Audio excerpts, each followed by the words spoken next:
Selamat malam Bapak Ibu, Saudara dan Saudariku sekalian, teman-teman orang muda dan anak-anak yang dikasihi Tuhan. Ya, salam kenal bagi yang baru kenal malam ini. Juga salam jumpa bagi yang sudah kenal. Saya Pastor Jose Herman Bataona CMF, misionaris Claretian yang sedang belajar ya, tinggal di Gading Serpong, di klaster Catalina Gading Serpong. Saya diminta untuk sharing malam ini untuk bersama Bapak Ibu sekalian kita mendalami dan merenungkan tema BKSN pekan yang kedua atau pertemuan yang kedua pada malam hari ini. Oke, kita mulai saja. Jadi malam ini kita merenungkan tema tentang Allah yang hadir sebagai korban ketidakadilan. Nah, ini menarik ya. Kita ingat apa yang kita renungkan pada pertemuan pertama kali lalu. Ya, di bawah tema besar menjadi saudara yang adil di masa pandemi. Nah, minggu pertama kali lalu kita sudah merenungkan banyak hal dengan tema yang menarik menurut saya. Kita sudah merenungkan satu tema yang menarik, yakni Bapa kami yang Maha Adil. Ya. Nah, korelasi antara tema minggu pertama dan kedua jelas di sini bahwa pertama-tama kita melihat Allah adalah Bapa yang Maha Adil, Bapa yang Maha Baik, yang Maha Rahim, yang Maha Pengasih dan Maha Penyayang. Dan Allah yang adil itu, Bapa yang penuh kasih itu, bukanlah Allah yang hanya tinggal jauh, yang hanya duduk di takhta kekuasaannya, yang duduk di takhta kemuliaannya, dan tidak peduli pada nasib atau penderitaan manusia. Bukan Allah yang hanya melihat penderitaan manusia dari jauh, tetapi Dia adalah Allah, adalah Bapa yang selalu ada, yang selalu hadir di tengah-tengah kita. Sebagai Bapa yang Maha Adil, Allah ternyata hadir sebagai orang kecil ya.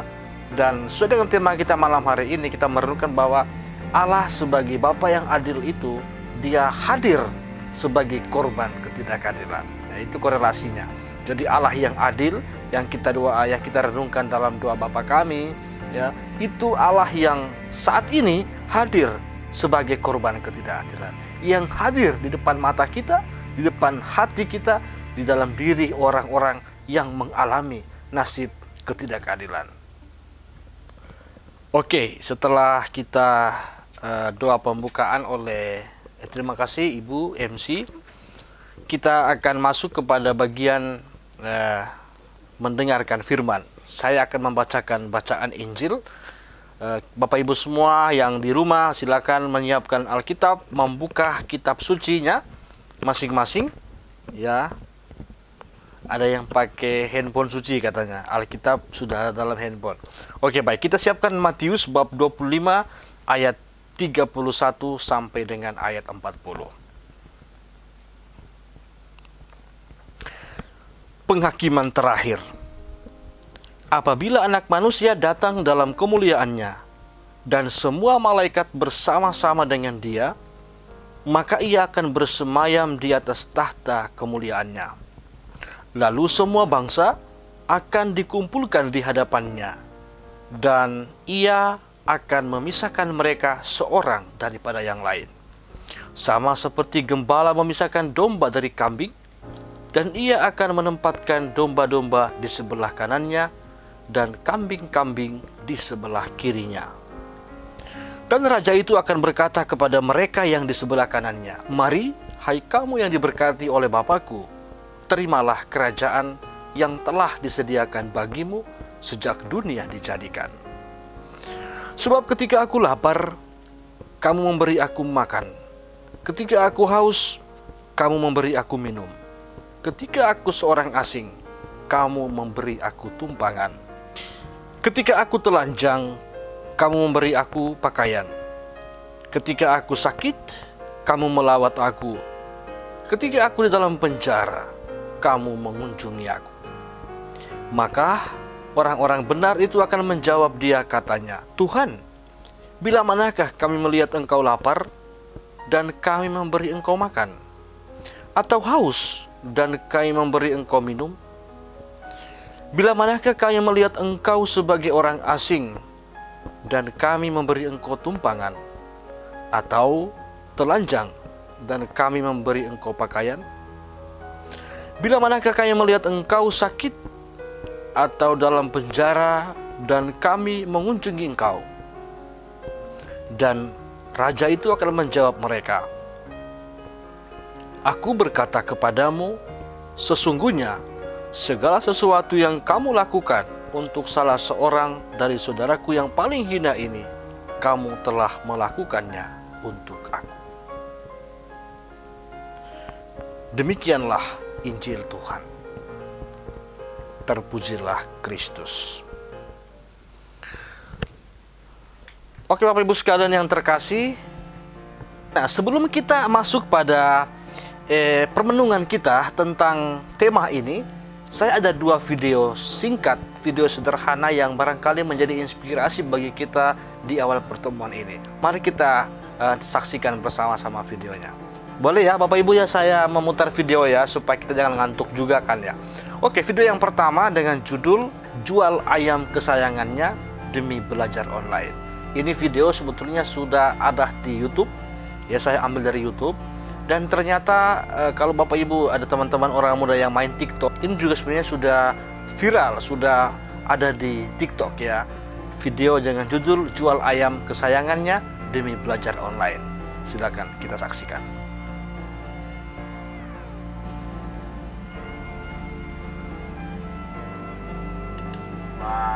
Jual.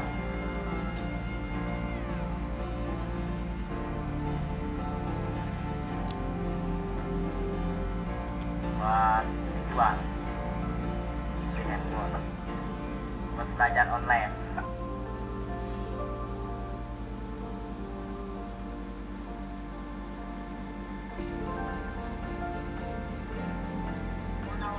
Namaro. Ibu tinggal di sini sudah berapa lama?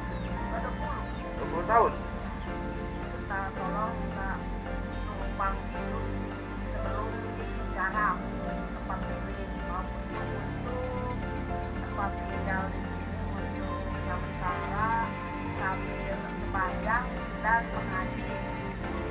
Alhamdulillah saya jadi pembantu kerja begitu. Bayaran 50.000 2 kali lagi dan anak saya kan lulus sekolah aja. Jalan segitu jalan pensil.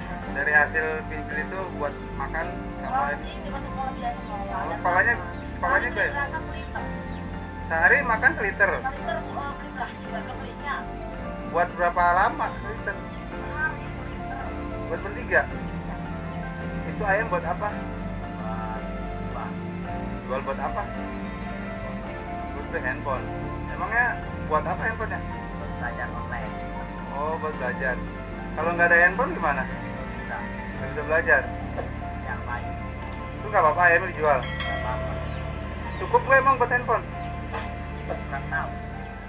Kalau udah ada handphone nanti untuk listriknya di sini kan nggak ada. Sekolah. Di sekolahan ngecasnya.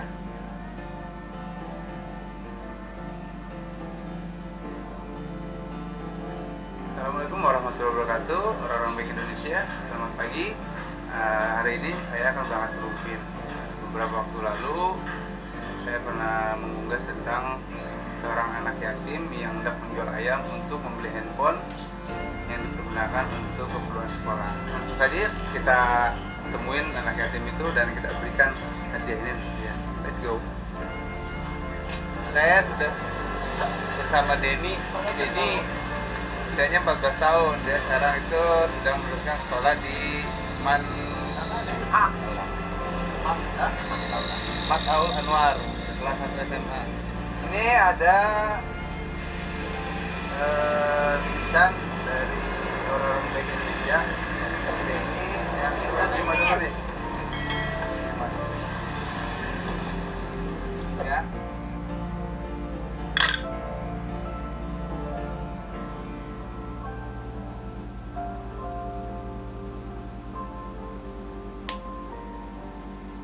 Namanya Denny Mulyadi, umur 14 tahun. Madrasah Aliyah Mataul Anwar, kelas 10. Habis pulang sekolah, kadang kerja, kadang di rumah. Angkat ban tronton sama bangunan. Sebelumnya saya kerja di Setip, tetapi sekarang agak bangkrut. Alhamdulillah, Tenang ya. Iya. Belajar. Iya. Mulai Senin besok. Kuliah. Kalau cita-cita, mudah-mudahan menjadi menteri agama. Mudah-mudahan tercapai.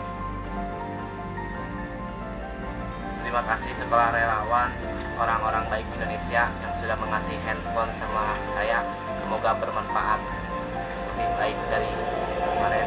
Mudah-mudahan manfaat selamanya, amin. Terima kasih. Oke, itu videonya.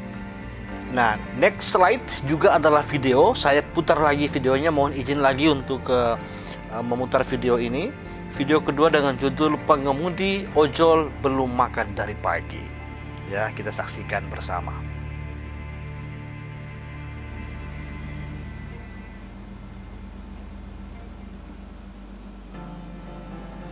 Pernah makan pizza ada? Jangan lama sih. Lebih lama. Minta abang. Total berapa? Ini 2,5 nih. Sisanya berapa? Masih banyak bang. Siapa C? Bang, berapa kali dah terima orderan? 5. Baru 5 kali. Dapat duit berapa dah? Terus ada nyampe 50. Udah nyampe 50. Karena abang baik hari ini ngantarkan pizza, abang dapat 500.000 rupiah. Serius. Rezeki untuk abang.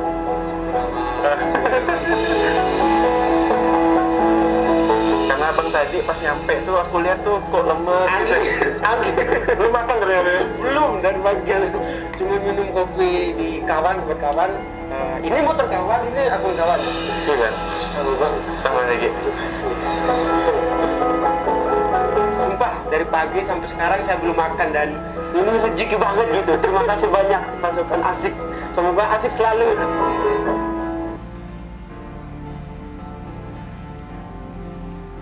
Oke, itulah dua video yang menjadi inspirasi bagi kita semua.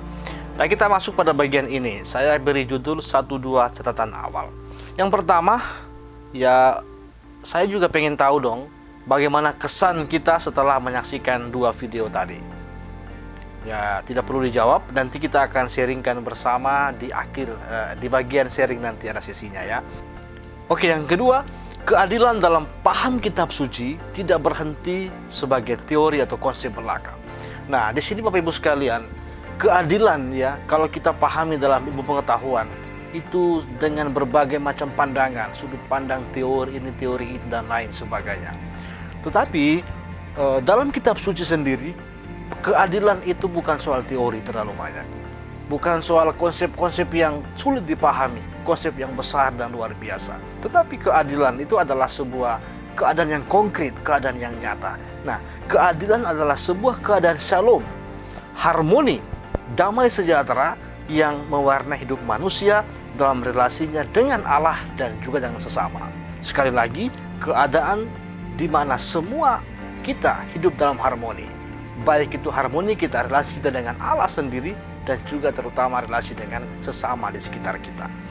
Allah dalam kitab suci itu adalah Allah yang adil. Ya, kita melihat, kita ingat kembali tema minggu lalu. Allah sebagai Bapa yang adil. Dia akan berikan roti kepada anak yang minta roti, yang minta makan. Dia beri ikan kepada anak yang minta ikan. Dia tidak pernah memberikan ular kepada anak yang minta ikan, dan juga memberikan batu kepada anak yang minta roti. Nah, Allah yang adil itu, Allah yang baik, Allah yang bijak itu, ternyata dia adalah Allah yang selalu berdiri di samping para korban ketidakadilan. Untuk apa? Untuk membela mereka, untuk memulihkan keadaan mereka. Itulah Allah kita ya. Sekali lagi, Allah yang adil, Allah yang baik. Allah yang adil itu baik dalam sifat maupun dalam tindakannya ya. Dia tidak hanya karena dia baik sifat maupun tindakannya, itu adil. Nah, Allah yang adil itu saat ini dia sedang berdiri di samping para korban ketidakadilan. Untuk apa? Untuk membela mereka, untuk memulihkan keadaan hidup mereka. Oke, kita masuk dalam bagian ulasan bacaan. Ya, setelah kita sudah mendengar bacaan Injil tadi, diambil dari Injil Matius bab 25 ayat 31 sampai dengan ayat 40. Di dalam judul perikop itu adalah penghakiman terakhir ya. Nah, kalau membaca perikop ini, kadang-kadang saya merenungkan bahwa ya nanti ketika kita meninggal, Tuhan tidak akan tanya di surga, kamu agamanya apa? Mungkin Tuhan tidak tanya berapa kali kamu ke gereja, berapa kali kamu mendoakan orang-orang ini, berapa kali kamu berdoa, berapa kali kamu mengikuti kegiatan BKSN dan lain sebagainya. Tapi pertanyaan Tuhan adalah, apa yang sudah kamu buat untuk saudara-saudaraku yang paling hina? Waktu kamu lihat aku telanjang di jalan, waktu kamu lihat aku lapar, ketika kamu lihat aku haus, berapa kali kamu beri aku minum? Berapa kali kamu beri aku makan? Nah, itu permenungan saya. Kalau melihat perikop ini, penghakiman terakhir, kita semua akan ditanya, apakah kamu sudah berbuat baik atau belum? Oke, kita lanjutkan pembahasan kita. Kalau dalam Perjanjian Lama, ya, konsep keadilan itu artinya sejauh saya tidak melakukan apa yang dilarang, itu adil. Adil artinya sejauh saya menuruti segala perintah yang ditetapkan oleh aturan. Ya, jangan begini, jangan begitu, tidak boleh ini, tidak boleh itu. Ketika saya mengikuti itu, berarti saya adil. Itu konsep keadilan dalam Perjanjian Lama, dalam hal ini kitab Imamat. Jadi bahasa yang digunakan dalam Perjanjian Lama itu kebanyakan berbentuk kalimat yang negatif. Contoh, kamu tidak boleh menyambit hasil ladang sampai habis, harus disisakan untuk orang miskin. Kamu tidak boleh mencuri, tidak boleh berbohong, tidak boleh bersaksi dusta, tidak boleh mengolok, memfitnah, membuli orang-orang yang menyandang disabilitas, dan lain sebagainya. Kamu tidak boleh menahan upah pekerja, dan larangan-larangan yang lainnya. Dan di sini tersirat bahwa untuk bisa bersikap adil itu manusia cukup dengan menghindari atau melakukan apa yang harus dilakukan dan menghindari larangan-larangan itu. Itu adil. Itu konsep keadilan menurut Perjanjian Lama dalam hal ini kitab Imamat. Nah, kalau kita mencermati ajaran Tuhan Yesus tentang keadilan, ya, dalam Injil Matius tadi, ternyata Yesus punya konsep yang berbeda. Yesus menawarkan satu sudut pandang yang baru, ajaran yang baru tentang sikap adil kepada Allah dan kepada sesama. Apa yang kita buat ketika kita ada di dunia ini saat ini, itu sangat menentukan nasib kita di kehidupan yang akan datang. Iman dan relasi dengan Allah itu hanya bisa diukur dari bagaimana kita hidup di dunia ini. Bagaimana kita memperhatikan sesama, terutama mereka yang membutuhkan pertolongan, mereka yang susah, mereka yang berkekurangan.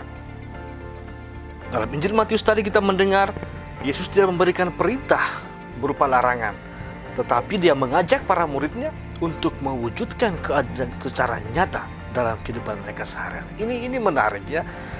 Yesus itu mengajak para murid, ayo mari kita buat ini. Mari kita memberikan kepada orang miskin, kepada orang yang lapar, kepada orang yang haus kita beri makan, kita beri minum, kepada mereka yang telanjang kita beri pakaian. Yesus ingin supaya kita itu secara aktif menerapkan kasih kepada sesama. Supaya apa? Supaya ada keadilan di tengah dunia kita saat ini.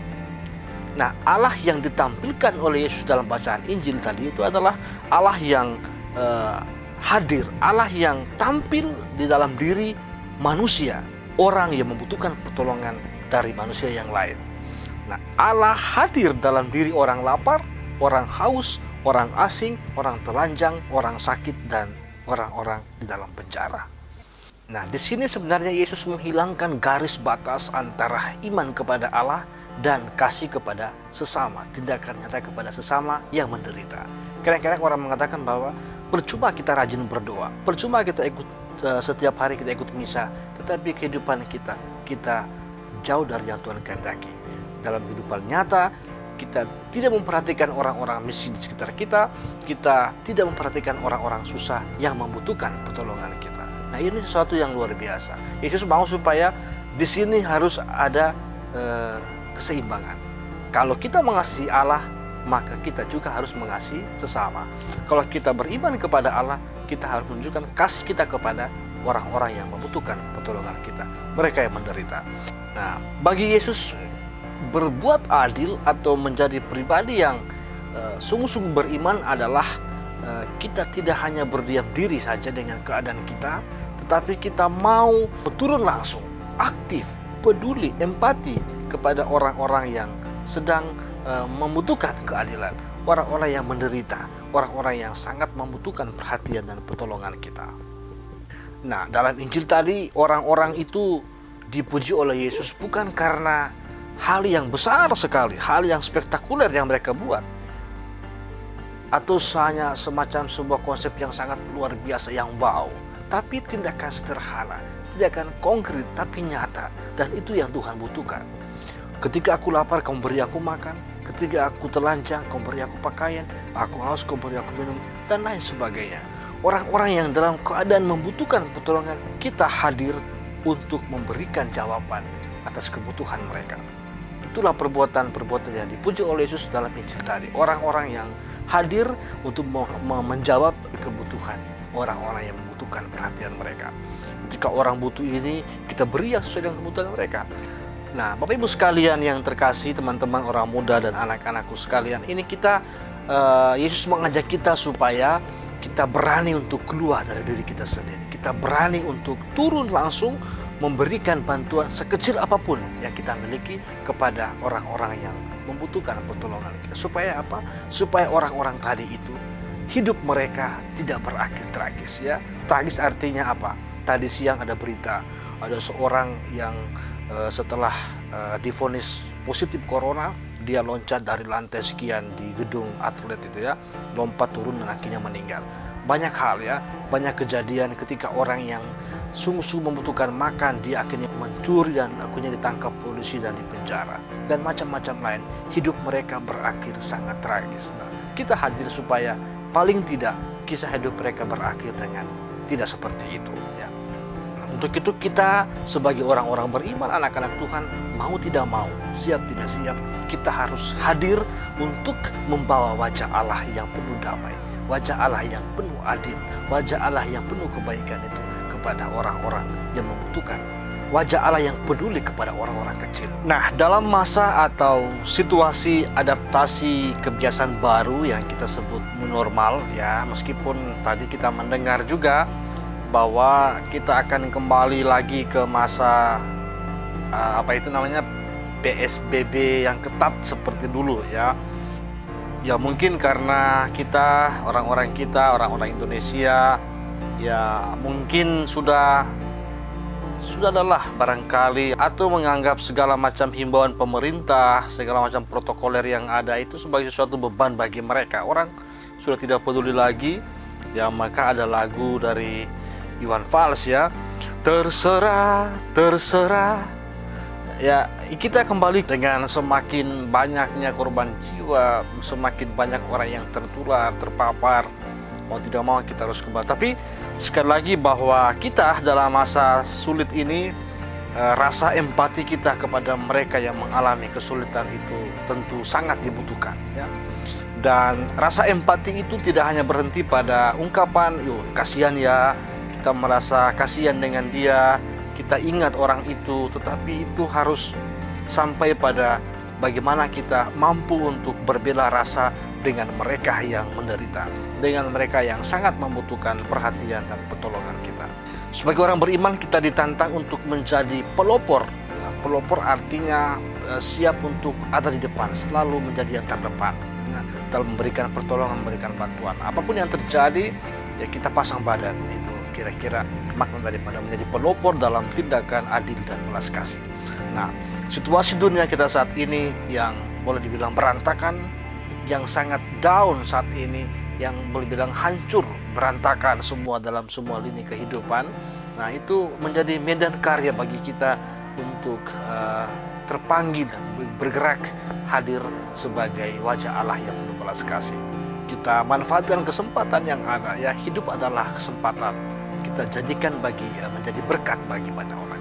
Jangan sia-siakan apa yang Tuhan beri. Hidup ini adalah kesempatan, harus jadi berkat bagi banyak orang. Oke, mungkin kepanjangan atau terlalu cepat, silakan diinterupsi, ya, Ibu MC dan semua masih mendengar saya. Baik, kita lanjutkan. Oke. Yang berikut, nah, ada satu hal yang menarik juga, bahwa ketika kita mau berjuang untuk menciptakan keadilan dan kasih, ya kadang-kadang ada pertanyaan seperti ini. Kalau kita sendiri susah, Ya, Romo, kalau saya sendiri sulit dalam keadaan yang serba terjepit seperti ini, bagaimana saya bisa membantu atau menolong orang lain? Ini juga menjadi pertanyaan banyak orang, menjadi situasi yang selalu kadang-kadang membuat hati kita terganjal untuk memberikan bantuan dan pertolongan kepada orang lain. Nah, memang masalah ketidakadilan ini adalah masalah yang sangat kompleks ya, tidak akan selesai kalau kita bicara soal ini. Nah, tetapi kalau tidak dimulai dari sekarang, kapan lagi? Dan kalau tidak oleh kita, siapa lagi? Nah, kalau kita kembali ke pertanyaan tadi, kalau saya susah, kalau saya sulit, apakah saya juga harus membantu orang lain? Bapak Ibu semua, nanti setelah ini coba perhatikan di belakang, di dapur Bapak Ibu semua, ada tempat, biasanya kan di dapur kita itu ada tempat menyimpan sisa makanan ya. Coba cek di situ, berapa kilo, berapa piring nasi yang kita buang hari ini, berapa potong daging yang kita makan tidak habis dan kita buang hari ini, berapa sisa sayur di dalam piring yang kita buang hari ini. Dan bayangkan itu, berapa juta orang, berapa banyak orang di tempat yang lain, mungkin di depan rumah kita, sedang dalam kelaparan yang luar biasa. Dari pagi tidak makan ya, dan mereka masih terus berjuang untuk mencari sesuatu nasi. Nah, inilah bahwa kita bilang kita kekurangan, kita bilang kita juga susah, tapi kita membuang yang lain. Mari kita memperhatikan orang-orang yang seperti tadi dengan pemberian-pemberian kecil, asal kita bisa sama-sama merasakan peliknya hidup ini saat ini, sama-sama merasakan apa artinya kebersamaan sebagai saudara dalam situasi yang sulit yang kita alami bersama saat ini. Dan harus diingat bahwa tindakan adil dan bela rasa yang kita lakukan kepada sesama, siapapun dia, apapun agamanya, latar belakangnya, dan seberapa besar atau seberapa kecil yang kita berikan kepada orang itu, semuanya itu merupakan bentuk penghormatan dan cinta kita kepada Allah. Sekali lagi, itu adalah bentuk penghormatan dan cinta kita kepada Allah. Apa yang kamu lakukan kepada salah seorang dari saudaraku yang paling hina ini, itu kamu buat untuk aku. Ini sekaligus juga sharing dari saya bahwa kadang-kadang contoh misalnya saya diundang oleh keluarga di lingkungan, ini wilayah berapa? Oke, di wilayah 9, saya misa di satu lingkungan, lalu setelah misa itu ada makan, itu biasanya banyak makanan yang disediakan oleh keluarga, lalu kemudian Romo biasanya diberi nasi kotak ya. Romo ada berapa orang di rumah? Biasanya tanya seperti itu. Dan saya kadang-kadang mengatakan, oh kami ada 5 orang, padahal mungkin cuma 3 atau cuma 4. Bapak Ibu semua tahu, nasi kotak yang saya bawa itu ya, saya bawa dari tempat misa itu, banyak kali atau hampir setiap kali membawa itu, hampir semuanya tidak sampai di rumah, tidak sampai di biara. Nah, kalaupun sampai di rumah saya, itu karena saya tidak berjumpa dengan orang susah di jalan. Itu berarti makanan itu luput sampai di rumah. Atau kalau memang sampai di rumah pun, kadang-kadang kami berikan kepada security atau orang-orang yang kami kenal, yang kami tahu keadaan atau situasi mereka. Nah, bagi saya ini kecil, ini sederhana. Saya sudah makan di rumah itu, saya bawa pulang, dan yang saya bawa ini sebenarnya adalah hak orang lain. Mereka butuh, saya tidak butuh lagi karena saya sudah makan. Ini satu hal yang membuat saya terharu, tergugah adalah suatu ketika ya, saya pulang dari rumah duka dan oleh keluarga dibungkuslah saya banyak makanan, ada buah juga ya di dalam satu plastik besar. Nah, ketika saya kalau pulang dari tempat seperti itu saya lari pelan-pelan menyisir pinggir jalan, karena saya tahu beberapa tempat saya sudah tahu bahwa di situ pasti ada orang yang duduk. Nah, ketika selesai dia memungut, dia memulung, dia akan istirahat di tempat itu. Saya sudah tanda tempatnya, dan waktu itu ketika tiba di situ, saya memberikan bingkisan itu. Saya mendekati orang itu, seorang ibu yang compang-camping, pakaiannya sebenarnya tidak layak dipakai gitu ya. Dan saya mengatakan, saya bertanya, itu dia masih sibuk memilih-milih aqua di salah satu tempat sampah yang besar, dan tentu saya dengan bau yang tidak mengenakan ya. Saya bertanya, ibu sudah makan belum?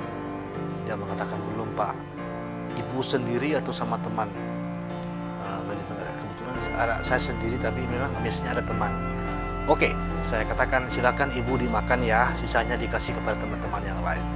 Dan saya teruskan perjalanan saya dengan motor itu, dan saya penasaran, saya pengen melihat apakah dia makan betul yang saya beri itu atau bagaimana itu ya. Nah, saya itu masih agak jauh jalannya. Nah, saya lurus terus dan lalu kemudian saya muter balik ya.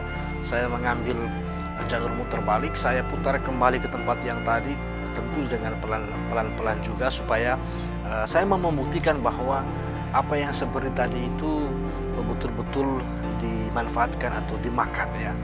Dan begitu saya putar pulang, saya putar kembali melewati tempat itu lagi, dengan tentu dengan mengambil jarak yang agak jauh supaya tidak kelihatan sama ibu itu. Dan saya terharu sekali bahwa makanan yang tadi saya kasih kepada ibu itu ada 6 atau 7 orang ya, ada yang masih muda, ada yang sudah tua sama umuran dengan dia. Mereka duduk melingkar.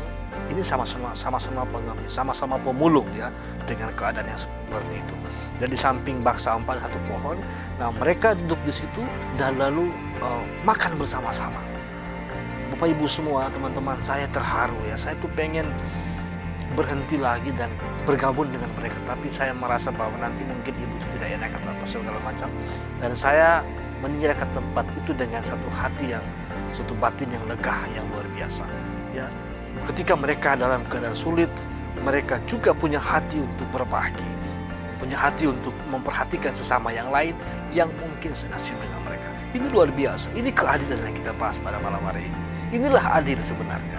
Kita adil dengan mereka, mereka juga ternyata bertindak adil. Mungkin ada juga yang mengatakan ada yang tidak tahu berterima kasih, habis kita kasih nggak dikasih terima kasih, dia langsung jalan, lalu kita juga tidak tahu apakah yang kita kasih dia makan atau tidak. Mungkin ada yang seperti itu. Tapi bagi saya, pengalaman tadi menunjukkan bahwa banyak orang itu punya hati yang mulia. Secara fisik mungkin mereka kelihatan seperti itu, tapi hati mereka, perbuatan mereka, niat mereka, bagi saya itu mereka itu yang akan masuk dalam kerajaan surga. Seperti kata Yesus tadi, apa yang kamu buat, itu yang kamu buat itu adalah kamu buat untuk saya. Oke Bapak Ibu sekalian yang terkasih, ya sudah semakin malam, kita lanjutkan sedikit lagi. Kita sampai di bagian tentang butir permenungan. Nah, kita mengikuti teks ini. Nah, di sini dikatakan bahwa seringkali kesulitan yang kita hadapi melumpuhkan diri kita untuk berbela rasa dengan kesulitan sesama. Ya, sekali lagi, karena keadaan kita yang sulit juga kadang-kadang itu membuat kita tertahan hati niat kita untuk membantu sesama. Nah, mari kita melihat kita merenungkan bahwa sudahkah kita melihat ke bawah, melihat bahwa orang-orang di sekitar saya mungkin ada yang jauh lebih menderita, ada yang jauh lebih butuh bantuan. Ketika kita berani mengambil keputusan untuk berbuat sesuatu kepada mereka, kita akan menemukan kekuatan baru, energi baru dalam hidup kita. Percaya itu. Saya sudah mengaku itu, saya sudah mengalami itu, membuktikan dalam pengalaman saya. Ya, seperti tadi saya katakan, ketika kita memberi, mungkin kita tidak mendapatkan apa-apa, tapi ada satu kepuasan dalam hati bahwa saya bisa memberi. Ada satu kepuasan dalam hati bahwa orang ini malam ini dia bisa makan, orang ini hari ini dia bisa minum apa yang saya kasih kepada dia saat ini. Sedikit, kecil, tapi berarti sangat bagi mereka yang betul-betul membutuhkan pertolongan kita. Nah, pertanyaan terakhir adalah, sudahkah saya menemukan wajah Allah pada diri orang-orang yang berkekurangan? Dan bagaimana kita menyambut Allah yang hadir dalam hidup orang-orang seperti itu? Oke teman-teman semua, sudah selesai hal-hal yang mungkin berat, membosankan, tapi mungkin penting untuk kita bisa terapkan dalam kehidupan kita setiap hari. Nah, kita masuk dalam sesi yang berikut adalah sesi sharing ya. Kita diharapkan untuk berbagi pengalaman pribadi dalam menjalankan hidup kita, hidup yang berkeadilan bagi sesama. Ya, mungkin kita bisa sharingkan, mungkin ada yang mengatakan bahwa saya lakukan lewat sarana media sosial misalnya. Oke, itu semua adalah bukti bahwa kita menjalankan perintah Tuhan. Kita memberikan rasa empati dan peduli kita kepada sesama. Nah, saya ada beberapa pengalaman, beberapa tadi saya sudah sharingkan, beberapa nanti mungkin ada waktu saya bisa sharingkan, tapi saya beri kesempatan kepada Bapak Ibu semua. Di sini kayaknya ada juga yang dokter ya. Nah, dokter juga, selamat malam dokter. Mungkin bisa nanti dibagikan pengalaman bagaimana menjadi pejuang garda terdepan menangani pasien-pasien selama ini.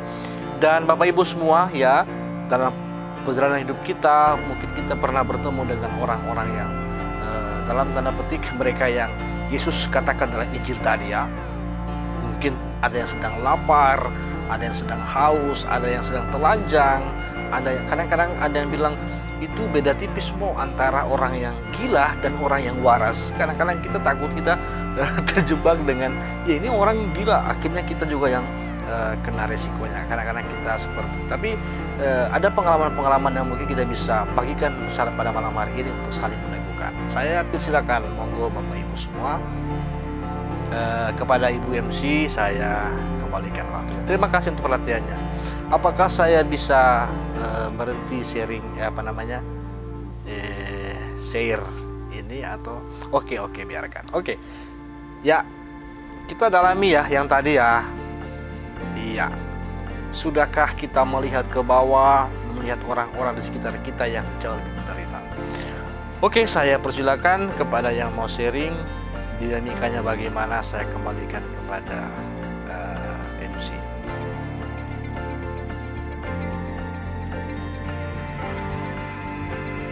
Oke, Bapak Ibu semua, adik-adikku, teman-teman orang muda yang terkasih, terima kasih untuk sharingnya yang luar biasa. Wow ya, ternyata ketika kita sharing seperti ini semakin memperkaya dalam iman ya. Orang-orang tua punya pengalaman yang luar biasa, orang-orang muda juga kita saling memperkaya. Kita bisa belajar dari pengalaman masing-masing. Dan ingat, ada dua kelompok yang dikatakan oleh Yesus di sini bahwa ketika kita dikumpulkan nanti di hari pengadilan, penghakiman terakhir itu ada kambing di sebelah kiri dan ada domba di sebelah kanan. Kita pilih yang mana? Menarik tadi dikatakan dalam sharing itu ya. Siapa tahu nanti di surga Yesus akan tanya, hey bro, waktu itu kan kita bertemu di jalan, saya compang-camping, tapi kelihatannya Anda tidak peduli, Anda jalan terus. Siapa tahu begitu. Hati kita mungkin, iya ya, siapa tahu yang waktu itu saya lihat di bawah jembatan yang dia sedang makan sisa-sisa makanan yang dia pungut dari sampah, siapa tahu itu adalah Yesus. Siapa tahu itu wajah Tuhan ketika saya melihat orang-orang yang sedang kehausan, atau ketika orang-orang yang dalam penjara, ya ketika kita berhadapan dengan orang tua kita di rumah masing-masing yang sudah semakin tua, semakin katakanlah kembali menjadi kanak-kanak, kesabaran kita semakin diuji. Sadarkah kita bahwa mungkin saja Tuhan hadir, wajah Tuhan hadir di saat itu untuk meminta perhatian dari kita. Nah, mari sekali lagi kita pilih yang mana, mau pilih yang kambing atau yang domba. Memang kalau secara daging sih kambing juga enak ya, gulainya. Tapi mari kita melihat ya, penting sekali kita mau di bagian mana, kambing atau domba. Kalau mau jadi kambing ya sudahlah, jangan peduli sama orang lain. Mau dia menderita, mau dia melapar, mau dia haus, bodo amat gitu ya. Tapi kalau mau pilih domba, mari dengan kekurangan kita, dengan keterbatasan kita berikan kepada orang yang membutuhkan pertolongan kita. Dan pemberian kita tidak hanya soal materi yang kita berikan, berapa uang yang kita kasih, berapa ton beras yang kita berikan kepada orang-orang miskin, tapi yang paling utama adalah kehadiran kita, hati kita, perhatian kita di saat-saat sungguh seperti ini. Ada yang mungkin tidak bisa kasih uang, tapi dengan dia hadir, dia menyapa, hello, sudah makan, belum kasih sesuatu. Ada yang juga, contoh saya misalnya, kami harus dengan tetap waspada, hati-hati, hadir untuk memberikan sakramen perminyakan kepada orang-orang yang membutuhkan perminyakan di saat-saat seperti ini. Atau misalnya permintaan di rumah duka, ya memang kita dalam situasi COVID, kita tahu protokol kita tetap menjaga, tapi hati kita tidak boleh juga mengabaikan orang-orang seperti ini. Ketika kita peduli kepada kesehatan kita, tapi kita juga peduli kepada kesehatan orang lain, kepada kepentingan orang lain, itu satu tindakan yang mulia, dan itu yang Tuhan mau dari kita. Terima kasih untuk perjumpaan kita pada malam hari ini yang luar biasa. Sekali lagi tetap ingat bahwa Allah itu adalah Allah yang adil, yang hadir di dalam diri orang-orang yang menderita. Allah yang hadir sebagai korban ketidakadilan. Selamat malam, salam dan berkat untuk keluarga semua di rumah. Mari kita mengakhiri perenungan kita dengan doa penutup.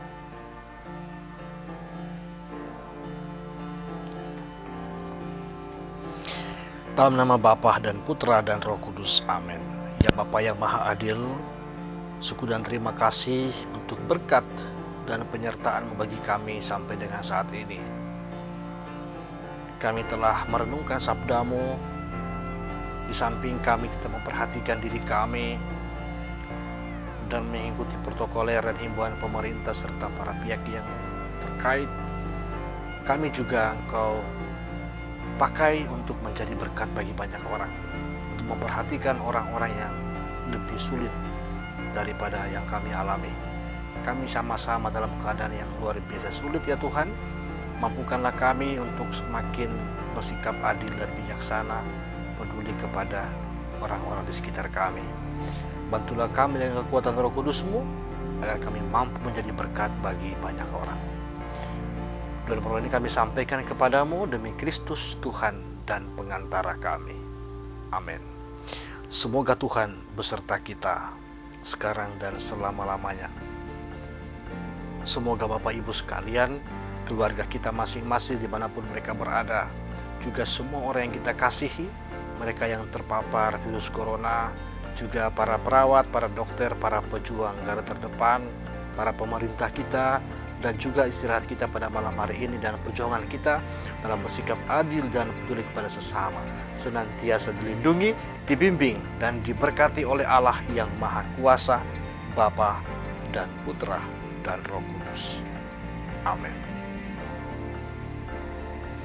Terima kasih semuanya, sampai jumpa lagi di BKSN berikutnya. Mantap.